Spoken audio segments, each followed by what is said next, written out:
Ladies and gentlemen, please welcome to the stage Executive Chairman and CEO of Colony Capital, Thomas J. Barrack Jr., and his panelists, Gianni Infantino and Fernando Sulichin.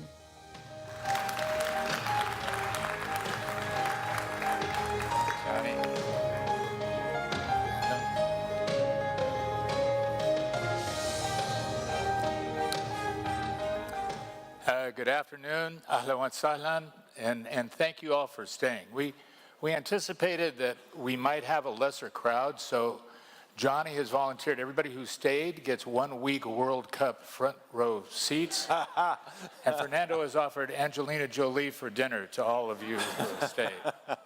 But in all seriousness, I want to thank Jared and Secretary Mnuchin and all of the amazing people in Bahrain and Richard for organizing this. It's a tremendous step forward. And Jared, in finding 3 perfect heads that could do this portion together was pretty amazing.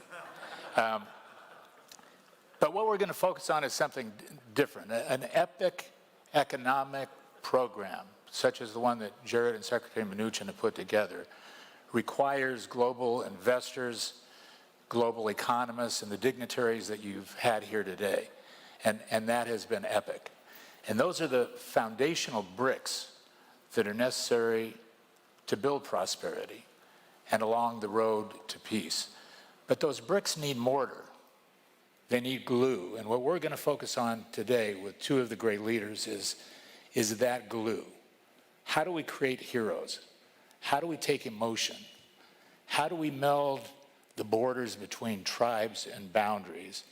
And football and film have been the 2 roads to do that.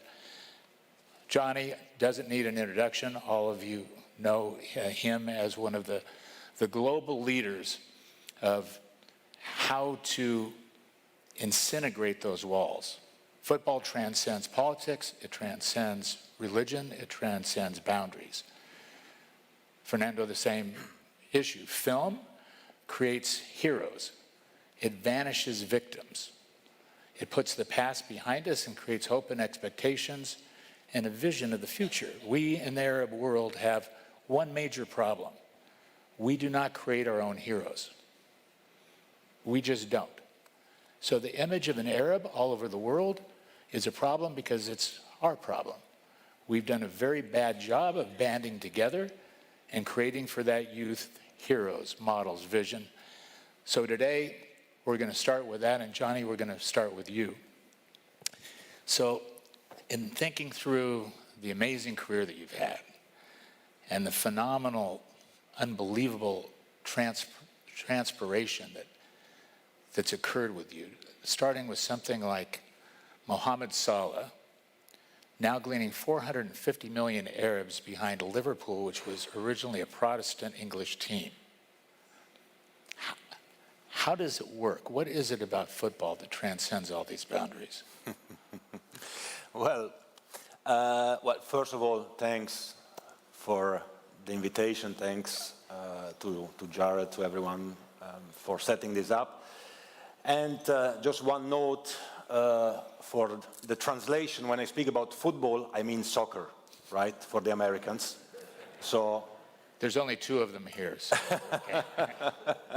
just to be very clear, but yes, you're right. I mean, there is a magic with this game. There is a magic with this ball. There is a particular power that transcends not only boundaries, but the whole humanity. We have today half of the world, 4 billion people, who stopped to watch the World Cup last year in Russia.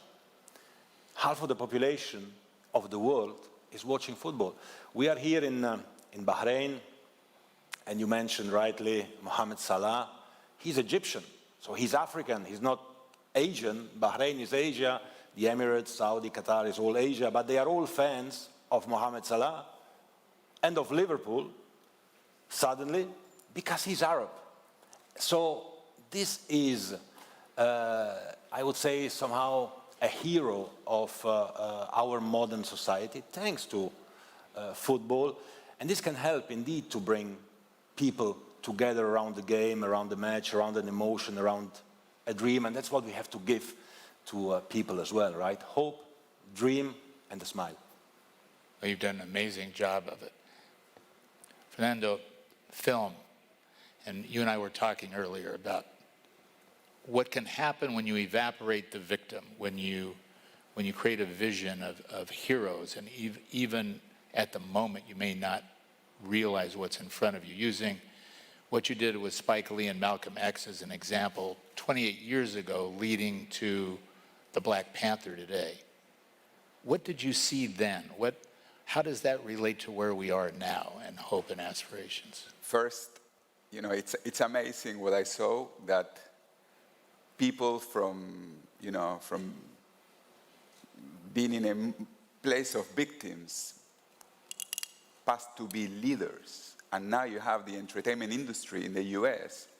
Hits, like the biggest hit last year was Black Panther, leading the African American community with dignity and not just being misrepresented as other people wanted to be represented. And I think that in this region, this can happen, and it will happen, because we need to stop the victimization and create a new narrative for the region and a new narrative for Palestinians that makes them look like the intelligent population that they are, full of culture, but we need to start telling new stories. Communications go faster and better than politics. Politics, we need to leave them aside. If not, we're never going to move forward to really create a stable place. And I saw it, I saw it with the African American culture. I saw it, in many places in South America. We need to change the rhetoric, and this is really possible. And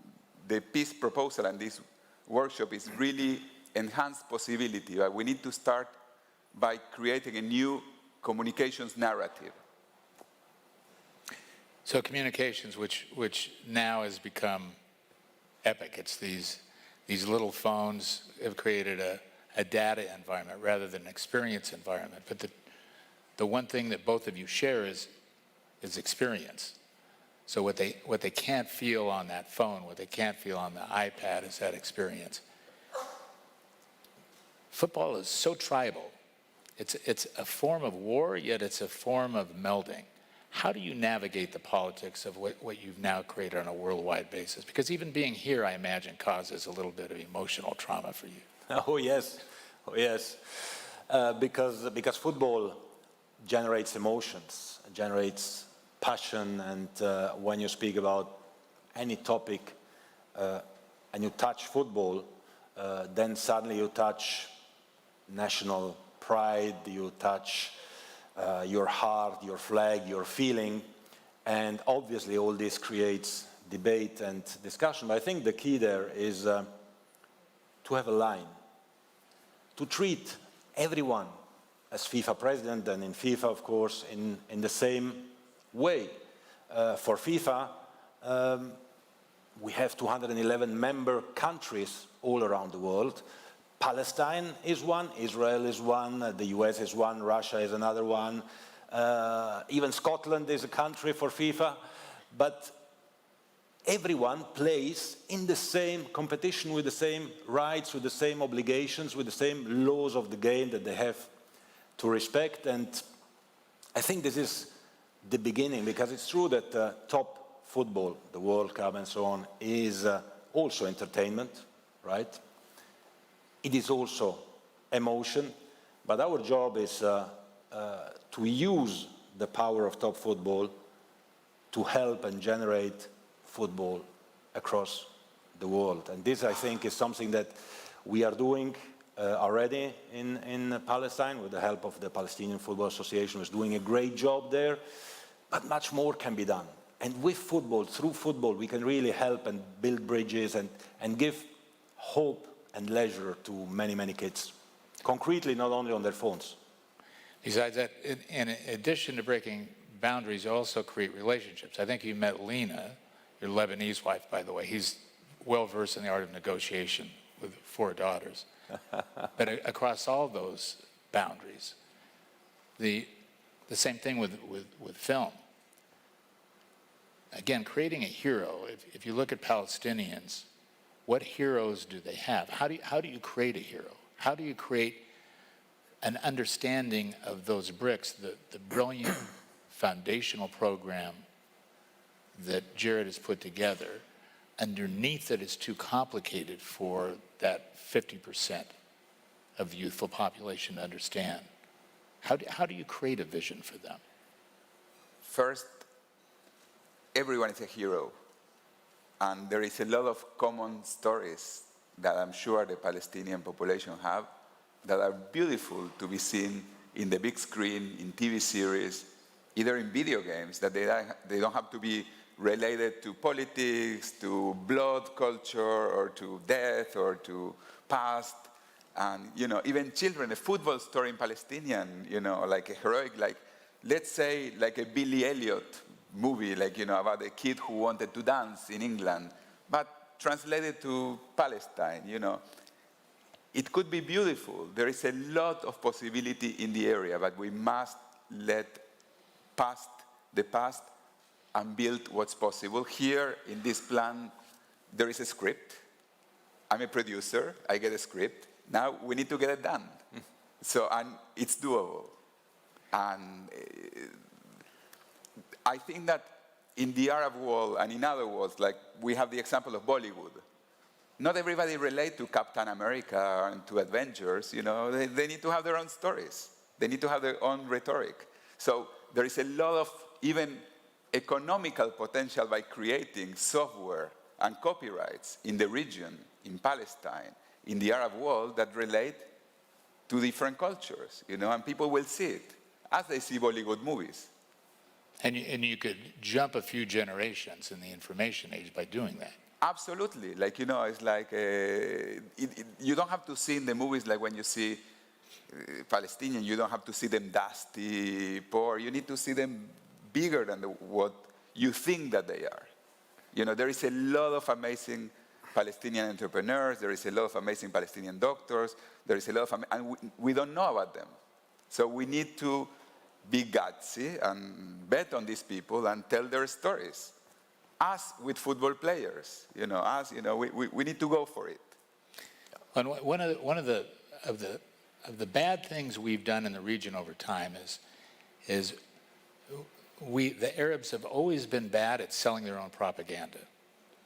And understanding why and how that works, and we've all debated and thought about it for a long time. What can we do better as a region? You see every region. You see what works. You see the stories that are told. You see the organization of how it can be defined. What can we do here? Not just Palestine. What can we do in the region? We can do so much. We can do so much in the region, in Palestine, the Middle East, in the Gulf, of course, in the Arab world more generally. I mean, I know it a little bit, as you mentioned it. I'm proud that Arabic is part of the languages spoken in my house. And I think that their football can help as well. There are a lot of prejudices. Prejudices, you say in English? Yes. There's a lot of prejudice, right? And I think that football can help and can contribute to change the way people look at a certain part of the world. Today, sadly, the Middle East is in the focus for other reasons than positive reasons, often, sadly. And therefore, we are discussing even here about should we invest, should we not invest, security, not security, and this and that. But let's use football as a tool to show what is possible. It is possible. We play football in Palestine. We play football in Lebanon. It is possible. There are nice, beautiful stories to tell, and let's show the world what the Arab world has to offer. We'll have a World Cup in 2022, nearby in Qatar. This will be a World Cup for the whole region, for not only the Gulf region, but for the whole Middle East, for the whole Arab world. And this World Cup, where again 4 billion people will tune in, will show to the world what Arabs are like. Welcoming, open, great food, incredible history, tradition, and this is what we have to bring to the people, and I think that football can certainly play maybe a little role, but an important one. It'll be the best global window we've had in decades to do that. And stars, why do we not have Arab stars? What happened to Omar Sharif? What happened to the production of not political movies? The problem generally in the Arab world is they're constantly depicted as either terrorists or princely playboys. How do we organize this better to tell the richness of the culture, the gentleness, the tolerance, the beauty of benevolent Islam? Well, two things. The winner of the Oscar this year, Rami Malek, is of Arab descent. So that's good. That's very good. And second is, at the same time, we need to have all of you from the financial area really betting on this creation of the software for the region and creator and empowering. Even now in Saudi, they're doing this, you know, with the Saudi Renaissance. You know, I saw a filmmaker, Mahmoud Salah, doing contemporary Saudi. So we need to have a lot of people like him doing stories that are normal, that are not showing blood culture or, you know, or the past or oil-related situations, but day to day. People flirting, you know, the daily life, the problems with the stepmother or with the mother-in-law, you know, things like this, which make people accessible and not create a barrier, you know, and it's doable. I saw it with the African Americans. Again, I'm sorry for repeating myself, and it's fun. It's fun. People can really, you will really enjoy it. Like Roma, the movie Roma, you know, it's a good example. It won the Oscar, but you have a simple story of a Mexican family struggle, and, you know, it was beautiful. So why don't we have a Roma in Palestine, you know? And Gianni, we talked about keeping the line, and you've kept the line and kind of obliterated those normal political boundaries that we had, even with women. And we were talking about a little story. Why don't you share that with the group? I thought that was an amazing incident. Well, yes, keeping the line, right? Keeping the line means as well defending your convictions, respecting though as well the others who have other convictions. And of course, I don't agree, like all of us, with many things that happen in many parts of the world. So last year I went to Iran for a visit. There was a game, there was a derby of Tehran, and of course I was criticized by some people for going to Iran, mainly because women did not have access to football games. So I went there, I sat down with President Rouhani, and I asked him, with respect, but, you know, why women cannot attend football games in Iran? They are football fans. I saw them in the streets. They were wearing the colors and the scarves of the two teams. Why you don't allow them to enter stadiums? And to be fair, he said, well, let's look into that and we see what we can do. 6 months later, team from Tehran qualifies for the Champions League of Asia, which was played then in Tehran. And I was invited again, and of course, I said, well, but we discussed about something 6 months ago. Is this going to happen? And yes, we had more than 1,000 women at the end of the day being able to watch that football game for the first time in 40 years in Iran. It's a little step. It's a little step. But I think you do much more if you speak to people, if you are open about any project that you have, without fear, with respect, with understanding. You can achieve much more than if you sit in your office and you write a nice article and you just try to be popular or populistic about things that actually don't change then something concrete in practice. So this is a little example. There are plenty in the story of football. Really, really bold. But for the first time in 40 years, right? women entered stadiums in Iraq. Amazing. I fully agree. We have to engage more to pass, to really pass those barriers and to go and to help, especially creating these jobs that are, white-collar jobs that give a lot of stability and peace to the area, and the software, the industry, the animation, everything. So I suggest that we explore about some tax incentives, some grants or something that create these jobs and make people think and dream and project.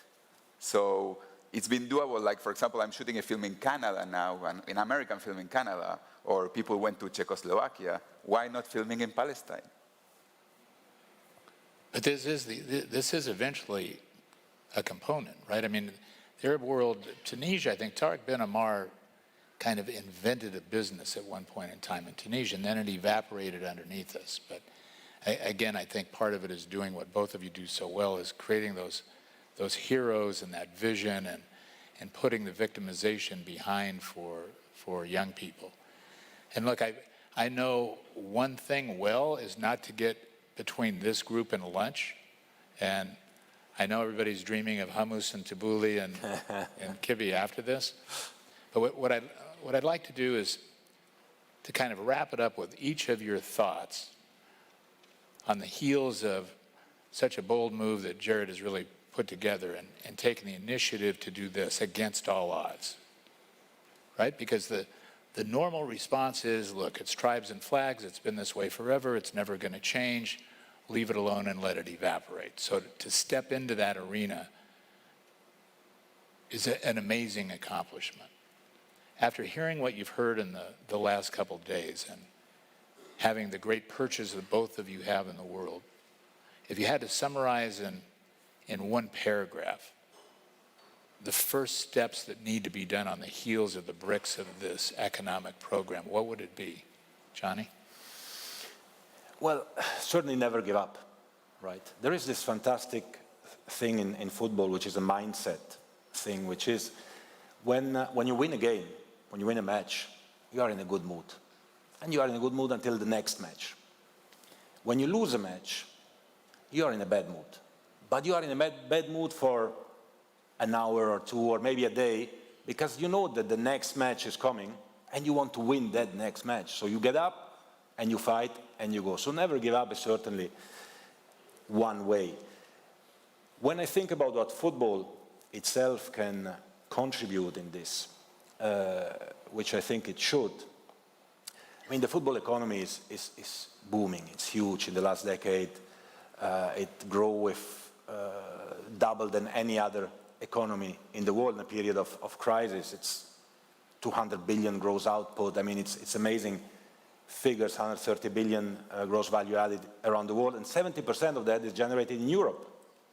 So with the passion and the means that are around the world, which are untapped, in particular as well in this region, there is an incredible potential. So let's give, to be very concrete as well, some hope, some dreams. How can we do that? Well, I don't know. In Palestine, we have less than 25 football pitches for 5 million people. Let's build pitches, even small ones, mini pitches. A mini pitch costs $50,000 with illumination, solar energy, so the kids can play even at night. Well, we will do our part at FIFA. Let's join and let's do something tangible, concrete, that people can see. And when kids play football, first they smile, and secondly, they don't do other things, right? And you can also then use football to help in the educational programs, which I think is, again, something that the world needs. Yeah, beautiful and concrete. Last word? For me, I think that the word that I will use is possibility, that it's possible, and there is a lot of possibilities in the area. Just the fact that I'm here, an Argentinian guy speaking to this audience, it means possibility, like how come I came from so far, did what I did in my life, and I'm here. So for the population of Palestinians, it's possible to create a future without looking at the past, without neglecting the past, but really imagining great things for them. Beautiful. Well, this is a great way to have given the dessert before lunch. Thank you both. Thank you to Jared and Secretary Mnuchin and all of you for being here, because without you, possibilities wouldn't exist and the vision wouldn't exist. So Great conference. here's to peace and prosperity. Thanks. Thank you. Thank you.